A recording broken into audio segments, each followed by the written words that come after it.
यहाँ पर question bank 2025 का दीर्घ उत्तरीय प्रश्न जो हम लोग हल कर रहे हैं, तो आज हम लोग 24 क्वेश्चन को हल करेंगे। हमारे 2025 बिहार बोर्ड एग्जामिनेशन में एक क्वेश्चन पूछा हुआ है और इस प्रश्न का हम लोग हल करके एक समझ लेंगे कि किस प्रकार से हम अपने तैयारी के लिए आने वाले क्वेश्चनों का उत्तर और उसकी रिवीजन कैसे करेंगे। तो चलिए देखिए, यहाँ पर सबसे पहले हम आपको यहाँ पर समझाने की कोशिश करेंगे कि सबसे आपको ज्यादा ध्यान देना है प्रश्न पर कि प्रश्न आपसे क्या पूछता है। तो देखिए यहाँ पर दिया है प्रश्न संख्या 24, समतुल्य लेंस क्या है। समतुल्य लेंस क्या है, यहां से एक प्रश्न पूछ लिया। अब आगे क्या पूछा है, दो F1 F2 फोकस दूरी वाले लेंस के D दूरी पर अवस्थित रहने पर संरचना का समतुल्य फोकस दूरी के लिए व्यंजक प्राप्त करें। का या के लिए। तो यहाँ पर हमने यही समझा कि सबसे पहले एक प्रश्न समतुल्य लेंस का जवाब देना है, दूसरा का एक समतुल्य लेंस। समतुल्य का मतलब एक से अधिक लेंस को जोड़ा गया है, उसी को कहते हैं। जब हम 5 उंगलियां यहाँ पर है, ये 5 उंगलियां है, 5 उंगलियां 5 तरफ से है, अलग अलग है, और जब सबको हम एक साथ जोड़ देते हैं, सटा देते थे, इसको हम बोलते हैं समतुल्य। तो उसी प्रकार से यहाँ पर 2 या 2 से अधिक लेंस है जिसको हमको सटाना है, लेकिन प्रश्न कह रहा है समतुल्य लेंस में 2 ही लेंस लेना है। तो यहाँ पर 2 लेंस को जब हम सटा देते हैं तो वो लेंस की जो दूरी है D होना चाहिए। D यहाँ पर स्पष्ट न्यूनतम दूरी है, D बराबर अस्पष्ट न्यूनतम दूरी। तो इस पर रखे हुए वस्तु के लिए व्यंजक निकालना है। तो सबसे पहले हम करेंगे क्या, समतुल्य लेंस के बारे में जानेंगे। तो समतुल्य लेंस क्या है, तो इसका परिभाषा यह होगा कि 2 या 2 से अधिक लेंस को जब हम एक साथ सटा देते हैं उसे हम समतुल्य लेंस कहते हैं। यदि जब 2 या 2 से अधिक लेंस को एक समअक्षीय लेंस, समअक्षीय का मतलब एक ही अक्ष पर लेंस को रख दिया जाता है, रखना मतलब सटा दिया जाता है, जिससे वह एक लेंस का कार्य करने लगती है, उसे हम समतुल्य लेंस कहते हैं। और समतुल्य लेंस में ये देखना है कि इसमें जो प्रतिबिंब का निर्माण होता है वो एक ही स्थान पर करता है, ऐसा नहीं कि 2 है तो 2 अलग अलग करें। तो यहाँ पर हमारा इस तरह से पहले प्रश्न का जवाब हुआ। अब इसका हमको निकालना क्या है, व्यंजक। तो हमने क्या किया, एक अक्ष बनाया।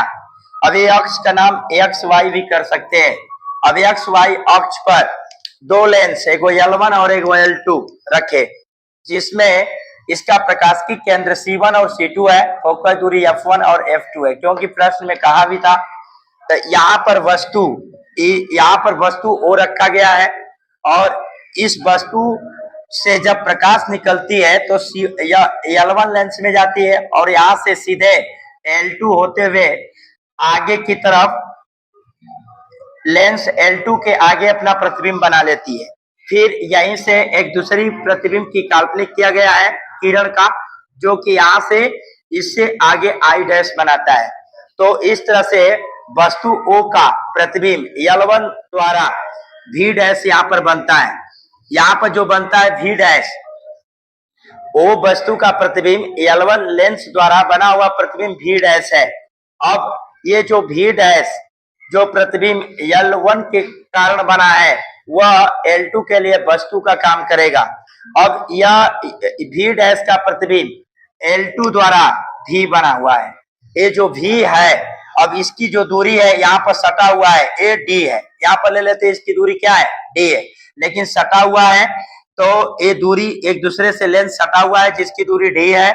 इसकी जो मान होगा वह 0 के बराबर होगा, नगण्य होगा, क्योंकि इन दोनों लेंसों के बीच कोई अंतराल नहीं है, दोनों सटा हुआ है, इसलिए यहाँ पर D दिखा देंगे, D का मान 0, यानी इसका कोई मेंशन नहीं होगा।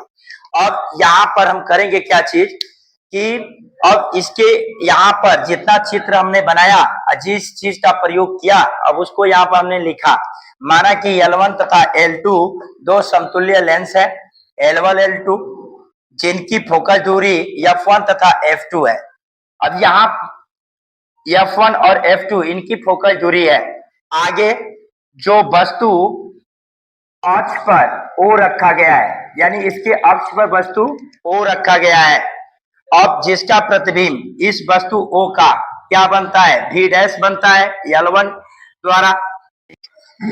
तो इस प्रकार से अब यहाँ पर हमने क्या किया, ये चित्र, बहुत सारे ऐसे छात्र हैं एवं छात्रा हैं जिनको चित्र में F1 है, F2 है, L1 है, L2 है, C1 है, C2 है, O वस्तु है। इनके बारे में यहाँ पर जो माना गया है, ये लिखने में बड़ा प्रॉब्लम होता है। तो उन छात्रों को हम यही कहेंगे कि जिस प्रकार से आपने चित्र बनाया है और इसको कंप्लीट किया है, तो लिखना यहाँ से स्टार्ट उसी प्रकार से कीजिए आप, ताकि अपने भाषा में लिख लोगे। और यहाँ पर बहुत सारे नहीं लिखा जाता है, संक्षेप में इसका विवरण दिया जाता है। अब आइए इसको आगे देखते हैं व्यंजक के लिए।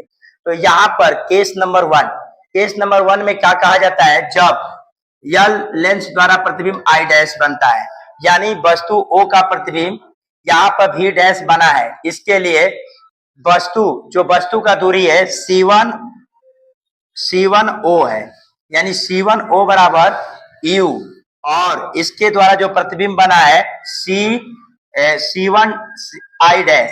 C1I डैश का मान यहाँ पर प्रतिबिंब V होता है, V का मान यहाँ पर क्या हो गया, V डैश।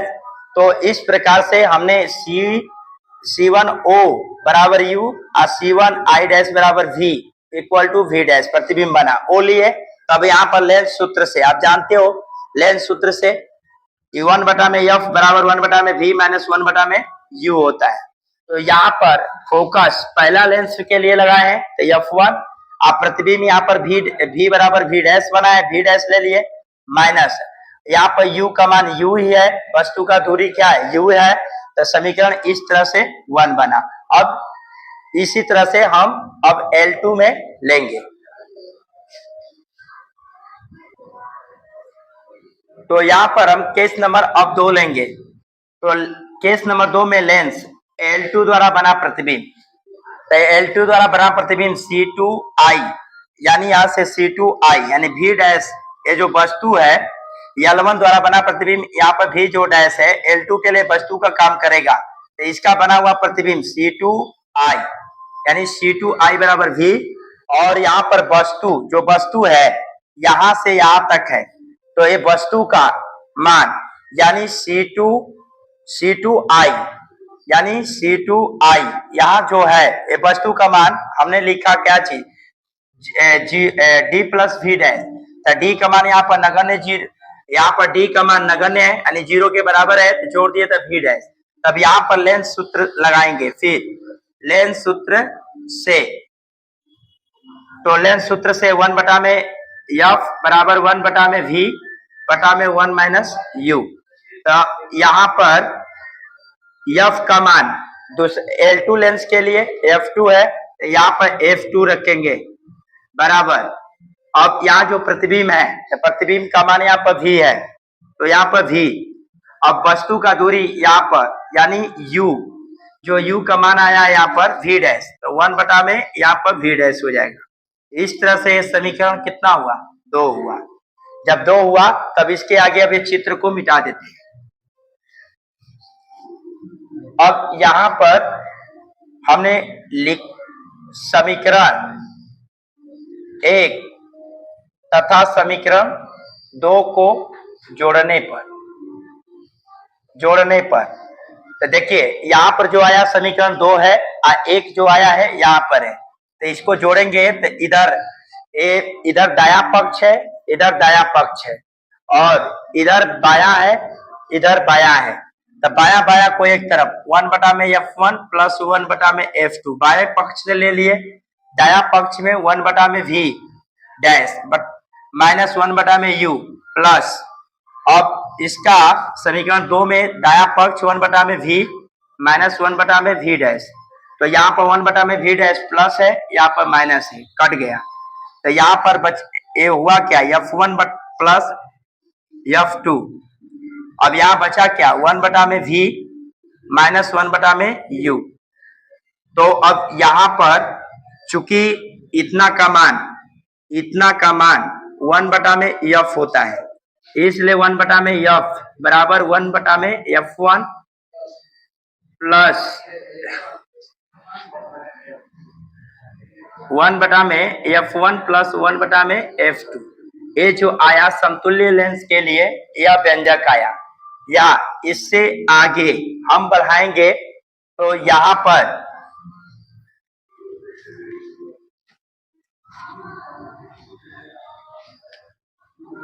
इसको जब हम आगे बढ़ाएंगे तो इसका लघुत्तम लेंगे 1/f बराबर 1/f1 प्लस 1/f2। दोनों का लस है F1 इंटू F2, भागा दिए F2 गुणा किए F2, भागा दिए F2 इससे भागा किए तो F1। तो 1/f1 का मान आया F2 plus F1/f1 into F2। अब यहाँ पर दोनों पक्षों का व्युत्क्रम करने पर, व्युत्क्रम का मतलब इसको उल्टा कर देना है, तो इसको जब उल्टा करेंगे तो इसको उल्टा करेंगे तो F1 इंटू F2 और इसे लिख देते हैं F1 प्लस F2। अब यही हमारा प्राप्त हुआ व्यंजक।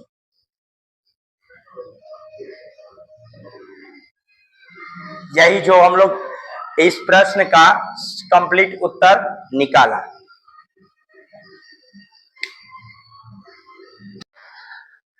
आज हम लोग क्वेश्चन बैंक फिजिक्स 2025 क्लास 12 का प्रश्न दीर्घ उत्तरीय प्रश्न का हल देखेंगे। प्रश्न संख्या 25 का उत्तर हम लोग करेंगे, जिसमें प्रश्न को समझने की कोशिश करेंगे। इस प्रश्न के जो प्रश्न 25 है इसमें दिया हुआ है कि स्वप्रेरकत्व एवं अन्योन्य प्रेरण को परिभाषित करें। तो यहाँ पर एक स्वप्रेरकत्व और दूसरा अन्योन्य प्रेरण, ये दो प्रश्नों को जवाब हम देंगे। यानी स्वप्रेरकत्व किसे कहते हैं इसका परिभाषित करेंगे, दूसरा अन्योन्य प्रेरण किसे कहते हैं इसको परिभाषित करेंगे। इसके बाद बोला गया है प्रश्न में दो समाज परिनलिकाओं का अन्योन्य प्रेरण का व्यंजक ज्ञात करें। तो इस तरह से 1, 2 और यहां से 1, 3 प्रश्नों का जवाब देना है। तो सबसे पहले हमने यहाँ पर स्वप्रेरण के बारे में जानेंगे। स्वप्रेरण होता क्या है, क्या ऐसी घटना है। तो स्वप्रेरण के लिए हम लोग जो यहाँ पर उत्तर में समझेंगे, इससे संबंधित जो घटनाएं होती है सारे को समझेंगे, जिसके लिए यहाँ पर एक कुंडली मान करके बना लिया गया है और इस कुंडली से यहाँ पर बैटरी को कनेक्ट किया गया है कि यहाँ से जब धारा जाती है तो इस कुंडली में प्रवेश करती है। तो हमारा मुख्य परिपथ ये जो बहने वाली धारा ए है और एक कुंडली में इसके माध्यम से धारा जाता है। तो देखिए, हम यदि स्वप्रेरकत्व की बात करें कि स्वप्रेरकत्व होता क्या है, तो यह एक प्रकार की घटना है। जब हम किसी परिपथ को कुंडली से जोड़ देते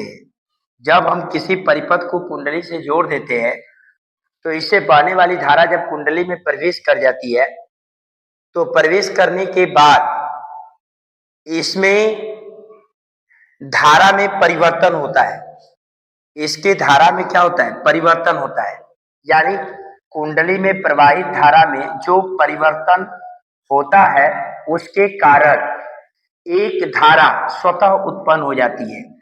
यानी जब कुंडली में ये धारा जाती है तो कुंडली में धारा जाने के बाद इधर का मान यदि 5 एम्पियर है तो कुंडली में जाने के बाद इसका मान 4 एम्पियर मान लेते हैं।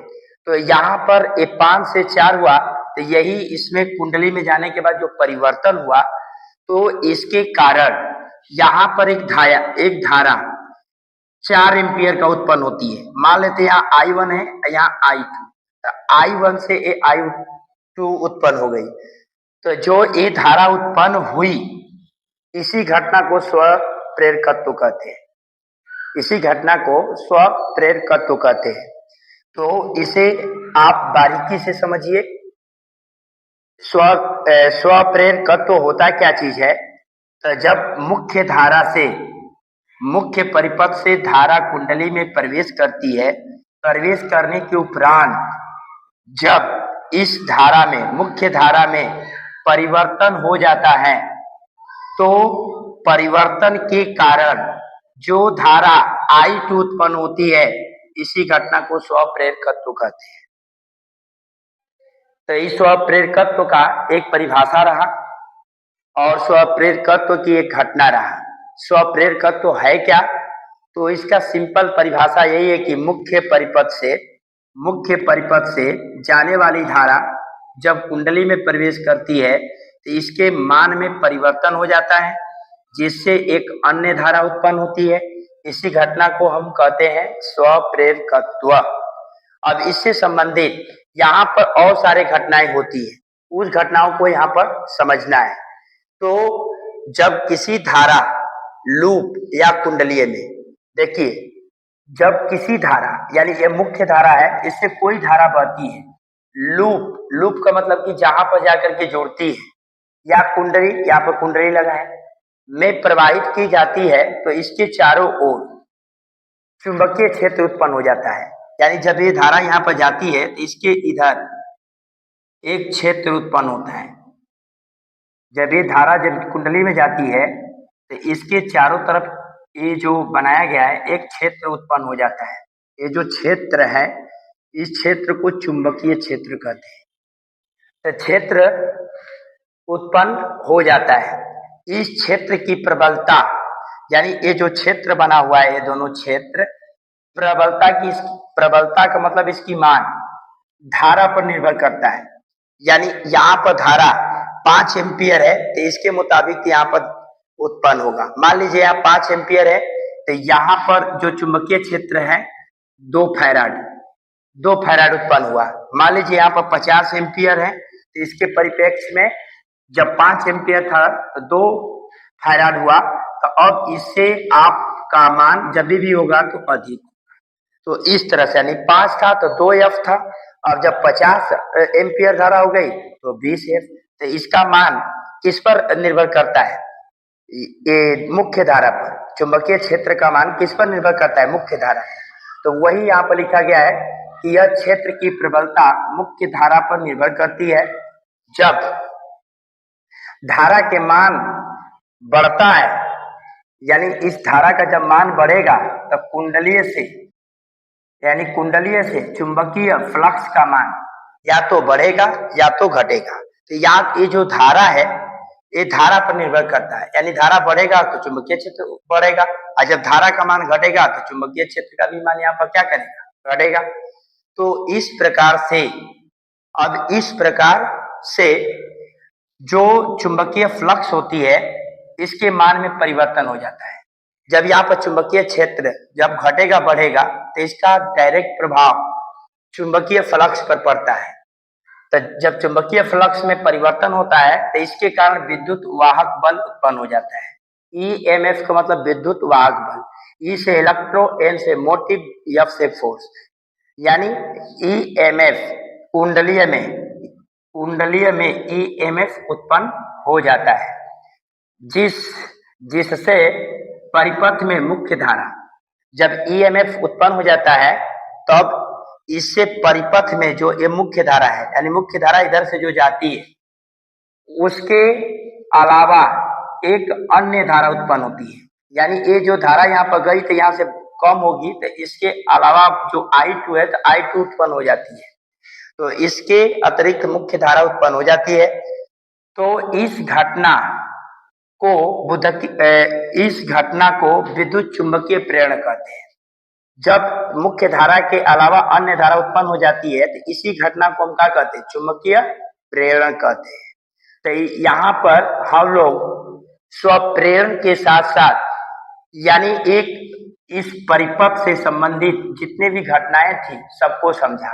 वो घटनाएं क्या है? तो आइए फिर एक बार से जैसे आपके माइंड में यह बैठ जाए। तो सबसे स्टार्ट हम एक बात शुरू से करते हैं कि जब कोई परिपथ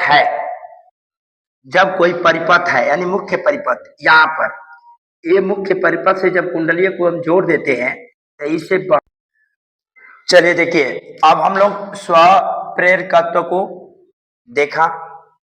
अब हम लोग यहाँ पर अन्योन प्रेरण को समझेंगे, जो कि ये दूसरा है। ये पहला प्रश्न था, ये दूसरा था। तो अन्योन प्रेरण होता है क्या चीज है? इसे समझने से पहले आपको कुंडली को समझना होगा। यहाँ पर कुंडली दो लिया गया है, ये पहला है, ये दूसरा है। तो ये पहले कुंडली, ये जो पहला कुंडली है और ऊपर से जो आया है दूसरा है, ये दोनों को सटा कर रखाया गया है।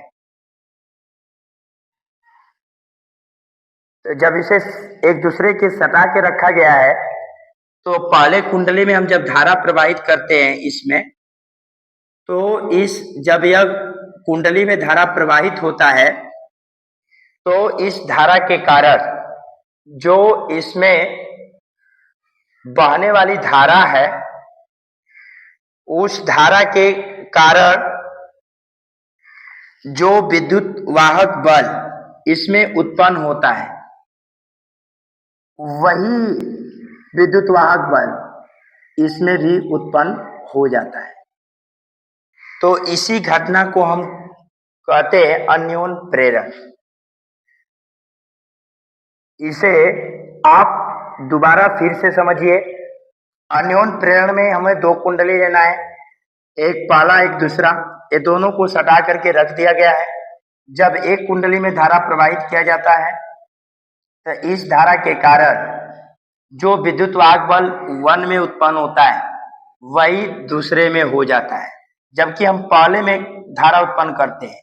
तो इस प्रभाव के कारण जब इसमें उत्पन्न हो जाता है तो इसी घटना को हम कहते हैं अन्योन प्रेरण। तो अन्योन प्रेरण में यहाँ पर हम लोग एक परिभाषित किया है, अब उसे इसके माध्यम से हम समझते हैं। यदि पास में दो कुंडली रख दिया जाए तो देखिए 1 और 2 रख दिया गया है और उनमें से एक को बैटरी से जोड़ दिया जाए, तो एक को बैटरी से यहाँ पर जोड़ा गया है, 1 को यहाँ पर बैटरी से जोड़ा गया है, जोड़ दिया जाए तो उनमें बहने वाली धारा, इसमें जो धारा बह रही है I1, बहने वाली धारा या उसमें बहने वाली धारा का मान, ये जो धारा का मान हम ले लेते हैं, मान लेते 6 एम्पियर। बहने वाली धारा है उसके मान में यदि हम परिवर्तन कर देते हैं, जब इसके मान में परिवर्तन करेंगे तो इसमें भी परिवर्तन हो जाएगा। तो परिवर्तन कर देते हैं या धारा को बंद कर देते हैं। अब ये धारा जो बह रही है यहीं से हम क्या करते हैं, यहाँ पर कुंजी लगा देते हैं, कुंजी से इसको ऑफ कर देते हैं। जब इसमें धारा नहीं बहेगी तो इसमें भी नहीं बहेगा। तो वही धारा को यदि बंद कर दिया जाता है तो दूसरी कुंडली में EMF उत्पन्न हो जाता है। जब इस धारा को जब हम उत्पन्न करेंगे तो इसमें का EMF इसमें चला जाता है। तो इसी घटना को हम कहते हैं विद्युत चुंबकीय प्रेरण और इसी को कहते हैं अन्योन प्रेरण। तो इस तरह से हमारा अन्योन प्रेरण समाप्त होता है। क्या चीज बंद हो गया? आज हम लोग क्वेश्चन बैंक 2025 का दीर्घोत्तरीय प्रश्न का हल प्रश्न संख्या 26 करेंगे, जिसमें हम सबसे पहले हम लोग का शुरू से लेके अब तक जो क्वेश्चन बैंक 2025 का है उसमें हम लोग प्रश्नों को समझने का कोशिश कर रहे हैं। और आपसे मैं सलाह यही दूंगा कि उत्तर से कई गुना हमें समझ रखना प्रश्नों का होता है, क्योंकि प्रश्न को समझ लेने से हमारे उत्तर देने का शैली और उत्तर क्या कह रहा है, ये दोनों हमारे लिए आसान बन जाते हैं। इसलिए प्रश्न का उत्तर समझना बहुत जरूरी होता है। यहाँ पर दिया है कि प्रकाश विद्युत प्रभाव क्या है। प्रकाश विद्युत प्रभाव के नियम क्या है?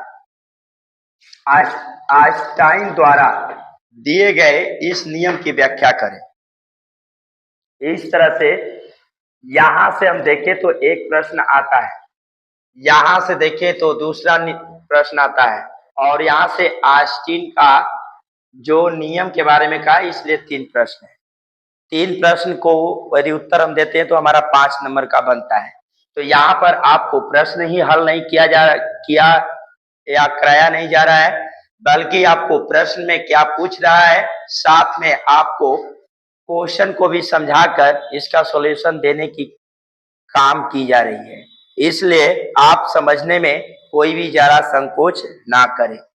तो चलिए देखिए, यहाँ पर 2 प्रश्नों का उत्तर हम लोग संग्रह किए हैं, और सबसे पहले हम उस घटना के बारे में जानेंगे जो हमारे लिए जानना अनिवार्य है। इस प्रश्न का प्रमुख क्वेश्चन आपका बना हुआ प्रकाश विद्युत प्रभाव है, यानी प्रकाश का विद्युत प्रभाव क्या है। तो इसको समझने के लिए हम लोग को एक उदाहरण के माध्यम से समझेंगे। जैसे हम मानते हैं कि यहाँ पर कोई पदार्थ ले लेते हैं, वैसे पदार्थ जो प्रकाश को उत्सर्जित कर सकता है। तो कुछ मतलब ऐसे पदार्थ हम ले लेते हैं जहां से प्रकाश उत्सर्जित होती है। जब यहाँ से प्रकाश उत्सर्जित होगी तो यह, जब इससे प्रकाश निकलेगी तो यह संचरण करेगी, और किसी अन्य पदार्थ पर जाने के बाद जब यह पड़ेगी तो इस प्रकाश जो उत्सर्जित कर रहा है पदार्थ के प्रकृति पर एक क्रिया निर्भर करती है। यदि यह उच्च आवृत्ति का प्रकाश उत्सर्जित करता है तो यह अन्य पदार्थ पर पड़ने के बाद यह यहाँ से इस सतह पर जब पड़ती है तो यहाँ से इलेक्ट्रॉन का उत्सर्जित होता है, इलेक्ट्रॉन का उत्सर्जित होता है। इसी घटना को हम कहते हैं प्रकाश का विद्युत प्रभाव। यानी प्रकाश का विद्युत प्रभाव का मुख्य लॉजिक या समझ यही है कि जब यानी कुछ ऐसे हम पदार्थ को लेते हैं जहां से उनसे प्रकाश निकलने के बाद किसी दूसरे पदार्थों पर पड़ती है तो वहां इलेक्ट्रॉन का उत्सर्जन करती है। इसी घटना को हम कहते हैं प्रकाश का विद्युत प्रभाव। जैसा कि आपने चंद्रमा को देख लीजिए, सूर्य को देख लीजिए, यह प्रचुर मात्रा में प्रकाश का उत्सर्जन करते हैं, और जब यही धरातल के सतह पर पड़ता है तो यह एक नई तरंगिका उत्पन्न करती है, जिसके कारण आपने कभी देखा होगा या काल्पनिक किया होगा गर्मी के दिन में कि हमारे पृथ्वी का जो सतह है वो हीट हो जाता है, गर्म हो जाता है, जिससे हमें अधिक ताप लगता है, ताप को सहना पड़ता है। तो ये जो घटनाएं हैं प्रकाश का जो विद्युत प्रभाव है उन्हें दर्शाती हैं। तो आइए इसमें जो हम लोग प्रश्न में उत्तर में अरेंज किए, संग्रह किए हैं, वो चीजों को हम लोग एक लॉजिक के साथ या एक समझ के साथ हम लोग इसको सीखते हैं। तो इस तरह से हम लोग यहाँ पर देखते क्या है कि जो कुछ ऐसे पदार्थ हैं जिन पर जब उच्च आवृत्ति की प्रकाश या विद्युत चुंबकीय तरंग जब उसके ऊपर आवृत्ति करते हैं यानी उस पर आपतित करते हैं तो उनसे इलेक्ट्रॉन का उत्सर्जन होता है। जब यानी मान लीजिए ये सूर्य है, और जब इनसे हम यहाँ पर प्रकाश को गुजारते हैं उच्च आवृत्ति में तो ये भी क्या करेगा, एक तरंग को उत्सर्जित करेगा। तो ये जो तरंग उत्सर्जित है इसमें इलेक्ट्रॉन होता है। इसी घटना को जो उत्सर्जित करता है, इसी घटना को हम प्रकाश का विद्युत प्रभाव कहते हैं। तो यह एक अच्छे समझ के साथ आपने प्रकाश विद्युत प्रभाव को समझा, और इस तरह से हम आगे समझेंगे इससे संबंधित नियम। तो देखिए प्रकाश विद्युत प्रभाव से संबंधित यहाँ पर 5 नियमों को संग्रह किया गया है, जो आपके परीक्षा के 2 नंबर और 1 नंबर में भी उपयोगदायी है। तो आइए चलिए देखिए, पहला है कि किसी सतह से जब फोटो इलेक्ट्रॉन का जब निकलता है तो आपतित प्रकाश की आवृत्ति पर निर्भर करता है। यानी जिस सतह से, इसका यही अर्थ है कि जब किसी सतह पर प्रकाश पड़ती है तो उससे जो इलेक्ट्रॉन उत्सर्जित होता है ये प्रकाश के आवृत्ति पर यानी आवृत्ति पर निर्भर करता है, न कि इसके तीव्रता पर, न कि इसके तीव्रता पर। समझाया? तीव्रता का मतलब इसकी चाल। अब दूसर का है उत्सर्जित जो फोटो इलेक्ट्रॉन है इसकी महानतम गतिज ऊर्जा आपतित प्रकाश के आवृत्ति पर निर्भर करता है। यानी जो फोटो इलेक्ट्रॉन में जो अधिकतम ऊर्जा होती है तो आने वाली प्रकाश जो होती है उसकी जो आवृत्ति है उसी के ऊपर यह निर्भर करता है। अगला है जो फोटो इलेक्ट्रॉन की महानतम गतिज ऊर्जा जो आपतित प्रकाश होती है इसकी तीव्रता पर निर्भर नहीं करती है। यानी जो यहाँ पर हमने अरेंज किया है उसी के माध्यम से इसके जो नियम है उसको हम लोग एक समझ के साथ इसको जानने की कोशिश कर रहे हैं। अगला है प्रति सेकेंड में, यानी प्रति सेकेंड में जो उत्सर्जित होने वाले इलेक्ट्रॉन जैसे यहाँ पे उत्सर्जित हो रहे हैं तो जो प्रति सेकेंड में उत्सर्जित होने वाले इलेक्ट्रॉन होते हैं वो फोटो इलेक्ट्रॉन की संख्या जो प्रकाश की तीव्रता पर निर्भर करती है। यानी इसकी तीव्रता पर कि कितने आवृत्ति का प्रकाश है उतनी ही मात्रा में इलेक्ट्रॉन को उत्सर्जित कर सकती है।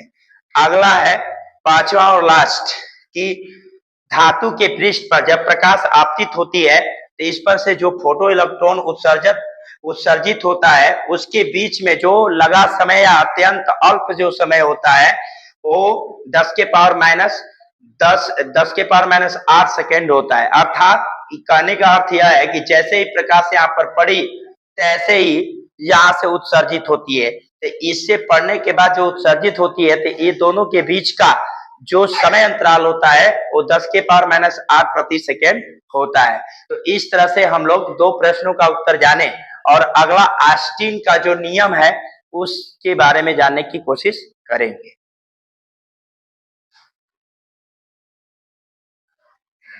अब इसके अगला क्वेश्चन जो आस्टीन द्वारा दिए गए नियम की व्याख्या। देखिए सबसे पहले आस्टीन ने जो प्रकाश विद्युत प्रभाव है उस नियमों के आधार पर इन्होंने एक प्रयोग किया और प्रयोग के उपरांत इन्होंने एक बीजीय व्यंजक का प्रतिपादन किया जिसे आस्टीन के नियम का समीकरण कहा गया। आस्टीन के नियम की समीकरण कहा गया या प्रकाश के विद्युत प्रभाव की व्याख्या कहा गया। इनके समीकरणों के माध्यम से प्रकाश के विद्युत प्रभाव की एक कुशल रूप से व्याख्या हो जाता है। इन समीकरणों को और आस्टीन के द्वारा जो विद्युत प्रभाव की जो व्याख्या हुआ है उसको हम लोग यहाँ पर समझेंगे। तो आइए चलिए देखिए आस्टीन ने प्रकाश के विद्युत प्रभाव की व्याख्या आस्टीन क्वांटम सिद्धांत के आधार पर किया। इससे इन्होंने बताया कि जब यह प्रकाश जो होती है जो किसी सतह पर पड़ने के बाद इलेक्ट्रॉन का उत्सर्जित करती है तो उस प्रकाश को इन्होंने फोटॉन कहा। यानी प्रकाश जो प्रकाश है सुनाया जिस पदार्थ से प्रकाश हो किसी प्रकाश स्रोत से आने के बाद जिस पदार्थ पर पड़ती है तो इलेक्ट्रॉन का उत्सर्जित करती है, इसी घटना को या उसी प्रकाश को इन्होंने फोटॉन का नाम बताया कि यह फोटॉन होती है और इसकी ऊर्जा E बराबर hv इन्होंने दिया और यही पर प्रयोग के उपरांत इसे पहला समीकरण का एक रूप धारण किया। H बराबर प्लांक का नियतांक होता है, V प्रकाश की आवृत्ति होती है। समझाया? इस तरह से पहला इन्होंने समझाने का कोशिश किया। फिर इसी का सहायता लेकर के आगे इन्होंने जब यह फोटॉन इलेक्ट्रॉन से टकराती है यानी यही फोटॉन अब जब दूसरे सतह से टकराती है तो इससे उत्पन्न जो ऊर्जा होती है उससे पा करके जो इलेक्ट्रॉन की ऊर्जा होती है उसमें लगातार वृद्धि होने लगता है। जिस प्रकार से आपने देखा होगा कि जब किसी दिशा में पानी जा रहा है और उसी दिशा से बांध टूट जाए तो पानी की मात्रा बढ़ जाता है, उसी प्रकार से जब इलेक्ट्रॉन जिस सतह से उत्पन्न होता है और उसी पर जब आवृत्ति का मान बढ़ जाती है तो लगातार इलेक्ट्रॉन की मात्रा में वृद्धि होने लगती है। अब जो ये वृद्धि होती है यानी फोटॉन जो इलेक्ट्रॉन का ऊर्जा में वृद्धि करता है, इसी को इन्होंने एक कार्यफलन कहा। जो इसकी लगातार बढ़ रहा है तो इसे कार्यफलन का नामकरण किया, जिसे फाई नॉट द्वारा सूचित किया जाता है। और इससे अधिक हो जाने पर जब वह इलेक्ट्रॉन स्वतः से बाहर आने लगता है तो यह फोटो इलेक्ट्रॉन का महानतम वेग के नाम से जाना जाता है। उस समय कार्यफलन जो कार्यफलन फाई नॉट का मान रूप धारण कर लेता है। उसके बाद इसका मदद लेकर के इन्होंने बताया इससे उत्पन्न जो गतित ऊर्जा है फोटॉन का 1/2 mv² बराबर जो इसका अधिकतम जो ऊर्जा है hv माइनस फाई नॉट होता है। तो इस प्रयोग को इन्होंने दूसरा समीकरण का रूप धारण किया। अब ये जो दो समीकरण है इसका जो आपको प्रकाश विद्युत प्रभाव की व्याख्या के लिए इन्होंने प्रयोग किया, उसके बाद इन्होंने कार्यफलन के लिए जो कार्यफलन यहाँ पर आया है, कार्यफलन के लिए इन्होंने बताया कि जो कार्यफलन है वो एच ई बराबर, जहां पर ई बराबर एच भी दिया वहां पर कार्यफलन की मान भी वही दिया जिसमें जो भी नॉट है ये देहली आवृत्ति को दिखाती है। तो इस तरह से जो पहला इन्होंने समीकरण दिया यह ई बराबर एच भी, जो दूसरा दिया इन्होंने गतित ऊर्जा बराबर एच भी, उसके बाद कार्यफलन नॉट, तो इसको इनका आस्टीन का दूसरा समीकरण का प्रयोग कहा गया। और इसी पर जो इसके द्वारा जब कार्यफलन में वृद्धि हुआ तो जो देहली आवृत्ति उत्पन्न हुई उसके आधार पर कार्यफलन बराबर एच भी नॉट का जो प्रतिपादन किया इसे समीकरण 3 कहा गया। अब यहाँ पर इन्होंने क्या किया, समीकरण 2 और समीकरण 3 में इन्होंने एक संबंध को देखा और इसके बीच में तुलना इन्होंने किया। तो यहाँ पर जो 1/2 mv² है यह आवृत्ति का गतित ऊर्जा महानतम को दिखाता है। और यहाँ पर जो h और h भी, उसके बाद कार्यफलन नॉट जो है फाई नॉट, यहाँ पर फाई नॉट का मान इन्होंने एच भी नॉट यहाँ पर इन्होंने रख दिया। जब रख दिया तो इससे समीकरण का इन्होंने एक गणितीय हल के उपरांत एच कॉमन किया तो यहाँ पर भी बचा, यहाँ पर भी नॉट बचा। तो ये जो समीकरण आया तो ये इस समीकरण को या 2 या 3 जो समीकरण है 2 या 3 के प्रयोग को यह कहा गया कि यह आस्टीन के उस घटनाओं को दिखाता है जो प्रकाश विद्युत प्रभाव को व्याख्या करता है। तो ये 2 और 3 समीकरण को आस्टीन का समीकरण कहा गया। साथ में इन्हीं समीकरण के मदद से जो ए बना इसका एक निदानित और निष्कर्ष रूप का धारण किया। इस तरह से आस्टीन का एक प्रकाश विद्युत प्रभाव घटना के प्रति इन्होंने एक समीकरणों का अवदान किया। तो इस तरह से हम लोग 2025 के संपूर्ण क्वेश्चन को दीर्घोत्तरीय को एक अच्छे समझ के साथ खत्म किए और आप लोग भी इसका रिवीजन करें और अधिक से अधिक समय तक इसको लिख करके प्रैक्टिस मारने में समय व्यतीत करें। तो यहीं से समाप्त होता है।